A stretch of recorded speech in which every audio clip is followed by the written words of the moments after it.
channel. This is Clarice, ang inyong number one.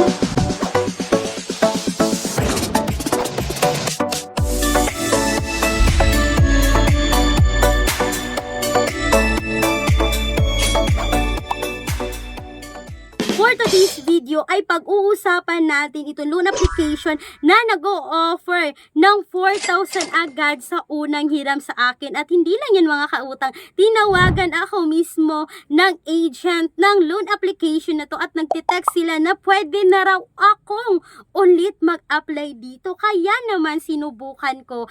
At for today's video, isi-share ko ngayon yung interest rate ng loan application na to or kung na-approve na ba ako this time sa utangan na ito. Pero bago yan mga kautang, alam ko na itong pag-uusapan natin is makikita sa Google Play Store or sa App Store. So, ibig sabihin, kailangan nyong i-install, kailangan nyong i-download. So, kung ayaw natin ng ganyan mga kautang dahil nakukuha po nila yung mga contact list natin, yung images sa phone natin, kasi kailangan natin ibigay yung permission na ma-access nila yung phones natin. So, may mga alternatives tayo na ilalagay ko sa description box or sa pinned comment section ng video na ito na isang valid ID lang din mga kautang. At meron po nag-o-offer dito ng 0% interest sa unang hiram. Pero hindi ibig sabihin mga kautang na nabanggit ko ngayon dito sa video ay utangan nyo na. Please do a research pa rin at alamin yung buong interest bago umutang online. So mga kautang, hindi na natin masyadong papahabain pa. It's all about V Plus Pera Mabilis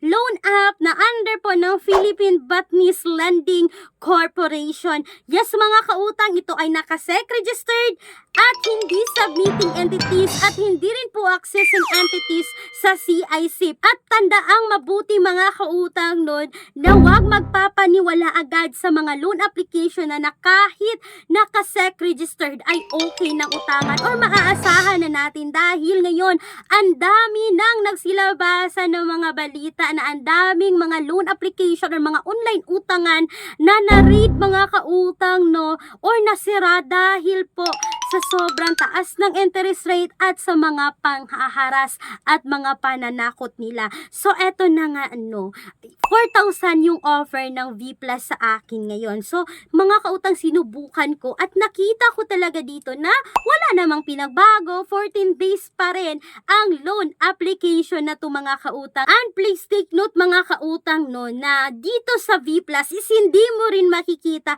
yung buong details. So, ang makikita mo lang dito yung payment. So, sa 4,000 ay babayaran ko ito ng 4,520 sa loob po yan ng 14 days. Pero, hindi naka-indicate yung loan deduction dito. At mga kautang, dyan mo pa makikita yung loan deduction pag na-proceed mo na dito. So, sa 4,000, meron silang kaltas dito na 600 pesos. So, ibig sabihin, mga kautang, nasa 3,400 na lang yung ma-receive, At babayaran ng 4,520 sa loob ng 14 days. So, kung maaalala nyo mga kautang ko, i-compare natin ito, para lang siyang si XL Cash sa previous video ko na hindi rin makikita yung details at may loan deduction rin sa huli. So mga kautang, for me, hindi recommended ang loan application na to at huwag nyo nang subukan kasi until now ay hindi pa rin ako na-approve dito kay V Plus mga kautang. Pero kung kayo dyan mga kautang ay may mga experience about kay V Plus, please you can comment down below para mabasa rin ng ibang commenters natin at mga viewers.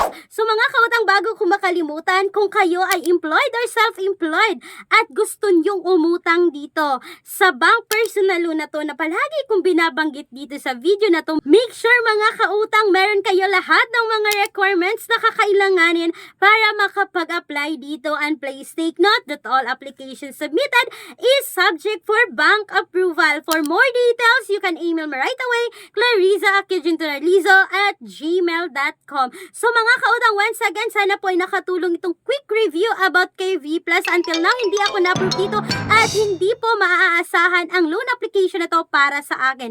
Once again, this is Clarice, ang inyong number one palautang dahil utang is life.